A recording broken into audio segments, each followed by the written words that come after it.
ইসলামী হুকুমত যারা চান, আল্লাহর ওলিদের রক্ত যেই জমিনে ঝরে, আল্লাহ তো ওয়াদা এই বাতিল কখনো এই জমিনে পিচ্ছিল রক্তের বন্যায় টিকে থাকতে পারে না। রক্তের বন্যায় ভেসে যাবে, এমনি এটা বলেন ইসলামের চিন্তাবিদ, কথা বলে ঠিক কিনা? প্রিয় ভাই সব, আল্লাহ রাব্বুল আলামিন আমাদেরকে বোঝার তৌফিক দিন, বলেন আমিন। আল্লাহ রাব্বুল আলামিন ঈমানদারদেরকে ওয়াদা দিলেন, ফাইন্না মা'আল উসরি ইসরান, ইন্না মা'আল উসরি ইসরা, নিশ্চয়ই কষ্টের সাথে আছে সুখ বা আনন্দ, নিশ্চয়ই দুঃখের সাথে আছে আনন্দ। 17টি বছর দিনের কাজ করতে পারেনি, মসজিদে যাওয়ার সময় গ্রেফতার হয়ে যায়, মসজিদে নামাজরত অবস্থায় গ্রেফতার করে ফেলেন। আল্লামা সাঈদীর জানাজার জন্য ময়দানে জনগণ এলেন, গুলি করে তাকেও আবার জানাজার ব্যবস্থা করে দিল স্বৈরাচারেরা, কথা বলেন ঠিক কিনা? যেখানে পিরোজপুরে আল্লামা সাঈদীর জন্মভূমিতে, জন্মস্থানে জানাজা হবে, সময় মতো জানাজা করতে দিল না, আগেই জানাজা হয়ে গেল। আমরা দেখেছি আল্লাহ রাব্বুল আলামিন আল্লামা সাঈদীকে চতুর্দিক থেকে রহমত করেছেন। দুনিয়া থেকে যেদিন বিদায় হয়ে গেলেন, কবরে যাওয়ার আগে 1 কিলোমিটার জুড়ে আমরা দেখতে পেলাম চতুর্দিকে রোদ, কোন জায়গায় আকাশে কোনো মেঘ নাই, কোনো বৃষ্টি নাই, কিন্তু 1 কিলোমিটারের উপরে আল্লাহ রাব্বুল আলামিন রহমতের বাড়ি বর্ষণ করেছেন। আল্লাহু আকবার, অবাক কাণ্ড। আর একজন মৃত মানুষকে এত চুমু খায় আমার জীবনে দেখি আমি। আল্লাহু আকবার, আল্লাহু আকবার। আল্লাহ বলেছেন নিশ্চয়ই কষ্টের উপরে আছে সুখ। এই 17 বছর কষ্ট করলো কারা? কথা বলেন না কেন? আলেম রাজরে বলেন কারা? রক্ত দিলেন কারা? মুসলমানেরা, তৌহিদবাদীরা রক্ত দিয়েছেন। সুতরাং আমি আশাবাদী এবং জনগণ আশা করে, আমরা বহু কিছু দেখেছি, এপিটোপিট দেখা হয়ে গেছে। এবার এই বাংলাদেশের ভবিষ্যৎ হচ্ছে আমাদের ওলামা, জানেন বলেন ঠিক কিনা? আলেমরা আল্লাহর আইন ও সত্যকে শাসন কায়েম করুন, এটা কি আপনারা চান?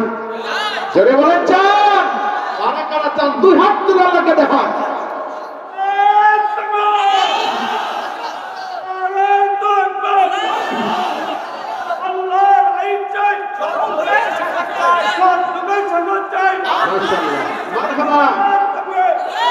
আল্লাহ কবুল করুন। হিম্মত, অপমান, এই বিষয়ে আপনাদের সঙ্গে কথা বলতেছিলাম, ঠিক কিনা? আল্লাহ রাব্বুল আলামিন মাজলুমের দোয়া কবুল করেন, মাজলুমের কথা শুনেন এবং জালিমকে প্রতিহত করেন। এই জন্য ঈমানদারদেরকে আল্লাহ রাব্বুল আলামিন হাবিব বলেছেন, তোমরা জালিমকে সাহায্য করো। জোরে বলেন কাকে? কথা বলেন রে ভাই, জোরে কথা বলবেন। জি, জালিমকে সাহায্য করো। সাহাবায়ে কেরাম প্রশ্ন করলেন, ইয়া রাসূলুল্লাহ, জালিমকে কিভাবে সাহায্য করব? আল্লাহ নবী বলেছেন, জালিম যখন জুলুম করবে তার জুলুমের হাত শক্ত করে ধরে ফেলো, তাহলে জালিম জুলুম থেকে বেঁচে গেলে সে জুলুম করলো না, তার মানে সে গুনাহ থেকে বেঁচে গেল। এইভাবেই তাকে সাহায্য করা হবে, ঠিক কিনা? আগামী দিনে এক ফাসিল বিদায় হয়, আরেক ফাসিল আসবে। এইভাবে যদি আপনার সহযোগিতায় এমন কাজ হয়ে যায়, মাথায় টুপি, গায়ে বড় জুব্বা, কিন্তু জাতীয়তাবাদ সমাজতন্ত্র হাবিজাবি মতবাদে মার্কা নিয়ে ফিমা বিড়ি টানা প্রার্থী আছে না নাই? এমন লোকের প্রার্থী, এমন লোকের মার্কা বুকের ভিতরে নিয়ে আপনি যদি আন্দোলন করেন, কাজ করেন, আপনি একেবারে শয়তানের আব্বা, কোনো সন্দেহ আছে নাকি? এই জন্য মাজলুমকে আল্লাহ রাব্বুল আলামিন তার কথা শুনেন কোরআনুল কারীম আল্লাহ রাব্বুল আলামিন সাবধান করলেন। আচ্ছা নাকি ভলেন্টিয়ার নাকি মনে হয় যেন পুরো বিপদে আছে না, এক দুই চেপে গেছে, তাছাড়া কোনো দিকে তাকায় না, একেবারে ব্রেক ছাড়া চলে যাচ্ছে না। আমি কি ছেড়ে দেবো? দোয়া করে দেবো। আমি কিন্তু কয়টা প্রকৃত কথা বলতে চাই, বলবো আমি। আল্লাহ রাব্বুল আলামিন বলেছেন, ইয়া আইয়ুহাল্লাযীনা আমানু ইজতানিবু কাসীরাম মিনাদ-দান ইন্না বা'দাদ-দান্নি ইথমুন ওয়া লা তাজাসসু ওয়া লা ইয়াগতাব বা'দুকুম বা'দা আইয়ুহিব্বু আহাদুকুম আন ইয়াকুলা লাহমা আখিহি মাইতান ফাকারিহতুমুহু ওয়াত্তাকুল্লাহ। কাকে ভয় করতে হবে? আল্লাহকে। আল্লাহ রাব্বুল আলামিন বলেন, হে বিশ্বাসীগণ, হে ঈমানদারগণ, তোমরা অধিক পরিমাণ অনুমান এবং ধারণা থেকে বিরত থাকো, কেননা কোন কোন ধারণা এবং অনুমান হলো গুনাহ। আর তোমরা একে অপরের দোষ খোঁজো না, আর তোমরা একে অপরের গীবত করো না। যে ব্যক্তি অন্যের গীবত করলো সে যেন তার সে যেন তার আপন মৃত ভাইয়ের গোশত খেলো। নাউযুবিল্লাহ। আল্লাহ বলেন না, তোমরা তো অবশ্যই এটা পছন্দ করো না, আমরা কি করি? আল্লাহ বলেন ওয়াত্তাকুল্লাহ ইন্নাল্লাহ খাবীরুম বিমা তা'মালুন। নিশ্চয়ই তোমরা যা করো সেই ব্যাপারে আমি আল্লাহ খুব ভালো করে জানি, ঠিক কিনা? ঠিক। প্রিয় ভাই আমার, এই জন্যে আমরা এই যে গীবতের কথা যে বলা হয়েছে, আল্লাহ নিষেধ করেছেন, এই গীবত থেকে বেঁচে থাকা, গীবত থেকে দূরে থাকা ঈমানদারের দায়িত্ব, ঠিক কিনা? সারাদিন ইবাদত করলেন, সারাদিন জিকির আজকার করলেন, কিন্তু একবার চাইশ মনে গিয়ে আপনি আলোচনা সমালোচনা শুরু করলেন। বলেন তো, গীবত করা সুন্নাত না নফল? গুনাহ। গুনাহ কি গুনাহ বলেন তো? কবিরা গুনাহ, ছোট গুনাহ না। আচ্ছা, গীবত সত্যি কথা না মিথ্যা কথা বলেন তো? না, গীবত 100% সত্য কথা। মানে যে কথাটি তিনি বলেছেন সেই কথাটাই আপনি আরেক জায়গায় বলার কারণে যিনি বলেছেন তার মনে কষ্ট হলো এবং ওই লোকটি এই লোকটির উপর ক্ষিপ্ত হলো, ঠিক ঠিক? ঠিক। যেটা বলেছেন সেটা বলাটাই হচ্ছে গীবত। এই জন্য পিছনের নিন্দা করা যাবে না, কুটনামি করা যাবে না, গীবত করা যাবে না, প্রশংসা করা যাবে না। ঠিক। সেটা বলেন, ঠিক কিনা? প্রিয় হাজিরিন, আমরা তো মাশাআল্লাহ মসজিদে জামাত শুরু, তার আগে এসে ভুল ধরা শুরু হয়ে যায়। মসজিদের ভুল, এই বাটা এত দেরি হলো, তুমি আছে 1 মিনিট পরে আযান দিছো, পরে কি করে না? ইমাম সাহেব এত তাড়াতাড়ি আসে আর এত তাড়াতাড়ি যায়, ওযু করলো তখন, নামাজ পড়াইলো তখন, ওযু করছে কিনা আল্লাহ জানে। এই যে নানান ভাবে উত্তপ্ত করে মসজিদে, এই জাতীয় কিছু মুসল্লি আছে না? এরা হচ্ছে একেবারে খানা শয়তান। এরা কি? এর মধ্যে শয়তান ওয়াসওয়াসা দিতেই থাকে। তা নয় তো কোন মানুষের কোন দুর্বলতা দেখলে তাকে পার্সোনালি বলে তাকে সংশোধন করা যেতে পারে, ঠিক কিনা? আমি যে কথা বলতেছি আল্লাহ জানে আপনাদের কানে যাচ্ছে কিনা। আমরা কি বদিন নাকি বাবা? দু একজন যে উঠে আমার সন্দেহ লাগে, মনে হয় ওনারা কানে শোনেন না, ঠিক কিনা? প্রিয় ভাইয়ের আমার, এবার আমি আপনাদেরকে সাবধান করে দিতে চাই, কি মসজিদে, দোকানপাটে, বাড়িতে আমার মা বোনেরা তারা অত্যন্ত বিনয়ী মানুষ, ভালো মানুষ, কিন্তু সারাদিন কাজকর্ম করেন, রান্না বান্না করেন, নামাজে পড়েন, আবার সুযোগ পেলে বিকেল বেলা আসরের নামাজের পরে মহিলারা পাড়ার সবগুলি এক জায়গায় সংসদ বসেন, ওইখানে বললে কার স্বামী কেমন শুরু হয়ে গেল। কথা বলে ঠিক কিনা? এগুলি খবর আমাদের কাছে আসে, আবার বলে তোমার স্বামী তো নামাজে যায় না, ওর সামনে 3 মাস হলে মসজিদ ছিলেই না, ওই খবরও নেই। প্রিয় হাজির ভাইরা আমার, গীবত করলে আপনার সমস্ত অর্জন ধ্বংস হয়ে যাবে। গীবতের বিষয় আল্লাহ এটা সাবধান করেছেন। আল্লাহ আমাদেরকে এই গীবত থেকে দূরে থাকার তৌফিক দিন, বলেন আমিন।